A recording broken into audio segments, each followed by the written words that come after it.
নমস্কার, ইউটিউবের সকল দর্শককে শুভেচ্ছা ও অভিনন্দন। বাঙালির গর্ব, বাঙালির অহংকার অনুষ্ঠানে আজ আপনাদের বলবো এক বিখ্যাত বাঙালির কথা, যার নাম বৈদ্যনাথ ভট্টাচার্য, যিনি বাণীকুমার নামেই পরিচিত ছিলেন। বৈদ্যনাথ ভট্টাচার্য জন্ম 23শে নভেম্বর 1907 সাল, মৃত্যু 15ই আগস্ট 1978। যিনি বাণীকুমার নামে পরিচিত ছিলেন।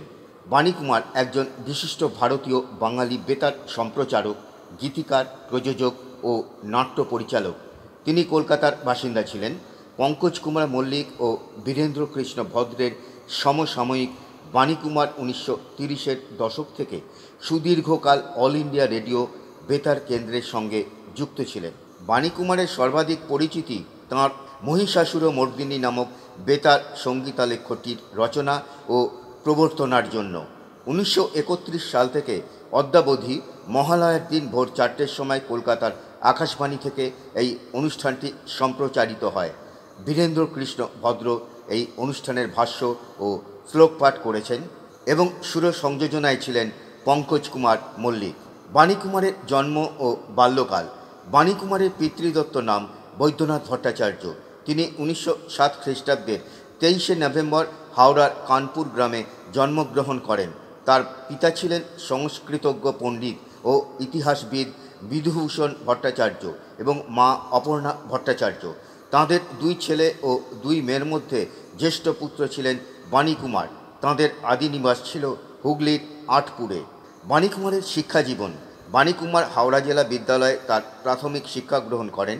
সেখানে শিক্ষক তথা কবি করুণানিধান বন্দ্যোপাধ্যায়ের আগ্রহে কাব্যিক রচনায় তিনি মনোনিবেশ করেন।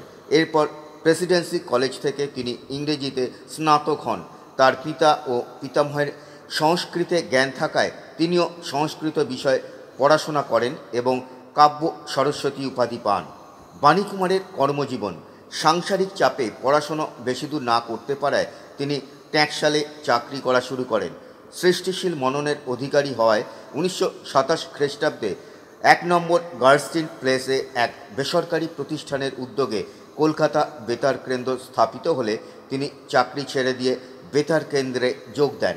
তৎকালীন সময়ে বেতার কেন্দ্রের ভারতীয় অনুষ্ঠান বিভাগের অধিকর্তা নৃপেন্দ্রনাথ মজুমদারের আগ্রহে বেতার কেন্দ্রে যোগদান করেন রায়চাঁদ বড়াল, পঙ্কজ কুমার মল্লিক, বীরেন্দ্র কৃষ্ণ ভদ্র প্রমুখ শিল্পী। সেখানেই রাইটার স্টাফ আর্টিস্ট হয়ে বৈদ্যনাথ কাজে যোগদান করেন এবং বাণীকুমার নামে তাঁর বেতার জীবন শুরু করেন। মহিষাসুরমর্দিনী বেতার অনুষ্ঠানের রচয়িতা হিসেবে তিনি সর্বাধিক পরিচিত। তাঁর রচিত কবিতাগুলি হল চিত্রলেখা, বিদুষী, জাগৃহী, মরুমায়া ইত্যাদি। এছাড়াও রাজপুত্র নাটকে এবং ভাগ্যচক্র, দেনা পাওনা, রূপলেখা ও দেবদাস ছবিতে বাণীকুমার রচিত গান গাওয়া হয়েছে। তিনি বিভিন্ন গ্রন্থ রচনা করেন। তার প্রকাশিত গ্রন্থের মধ্যে উল্লেখযোগ্য সন্তান, সপ্তর্ষি, গীতাবল্লকী, কথা কথালি, মহিষাসুরমর্দিনী, রায়বাঘিনী, হাওড়া হুগলির ইতিহাস, স্বরলিপিকা দ্বিতীয় খণ্ড ইত্যাদি। বাণীকুমার 1941 খ্রিস্টাব্দে কাজী নজরুল ইসলামের ওমর খৈয়ামের বেতার নাট্যরূপ রচনা করেছিলেন। তথ্যসূত্র, কৃতজ্ঞতা, গুগল, উইকিপিডিয়া। ধন্যবাদ।